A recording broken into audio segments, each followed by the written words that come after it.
Maithili express की शानदार प्रस्तुति।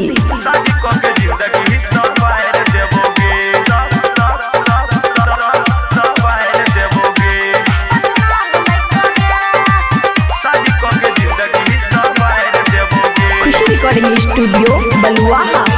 रे छौरा हमरा परेशान नहीं करे, रास्ता चलही में हैरान नहीं करे, न तो थुथना कर दबो।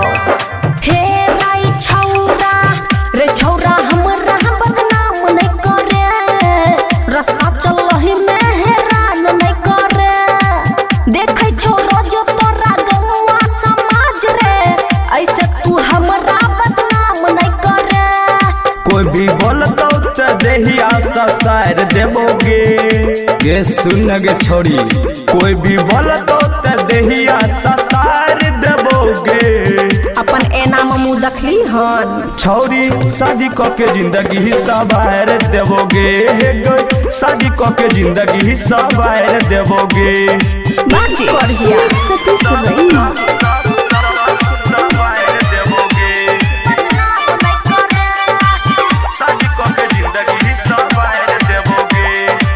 खुशी रिकॉर्डिंग स्टूडियो बलुआहा। रे लेने तू हमरा से ऐसे परीक्षा, कबो ना पूरा तोहर होई तोर इच्छा। मुझौसा हे रे लेने तू हमरा से ऐसे परीक्षा, कबो नहीं पूरा तोहर होई तोर इच्छा। देखे में लागै छी हसीन गे तोहर नया छौ मशीन, समझाबै छियो कितना तोरा रात और दिन। सुन गे हाँ। देखे में लागै छी हसीन गे तोहर नया छौ मशीन, समझाबै छियो कितना तोरा रात और दिन। तोरा झाड़ू से झटबाओ मुँह देखे। छौरी शादी क के जिंदगी सवार देबोगे।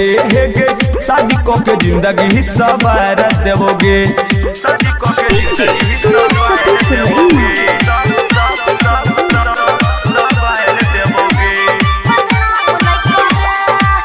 शादी क के जिंदगी सवार देबोगे। खुशी रिकॉर्डिंग स्टूडियो बलुआहा। हे रे बक बक कर नहीं झूठो बेकार में, चुपचाप बैठल रह पलम धार में। छछना रहा बक बक करे नहीं झूठो बेकार में, चुपचाप बैठल रह पलम धार में। गे बेसी करे ने गुमान तोहर देखी के समान, बिसेला सुमित कल के छौरी है गई निकल छौ जान। डंडा से पिटवाई जितना गर्मी हो तो सभे उतार देबोगे। डंडा से पिटवाई जितना गर्मी है तो सभे उतार देबोगे।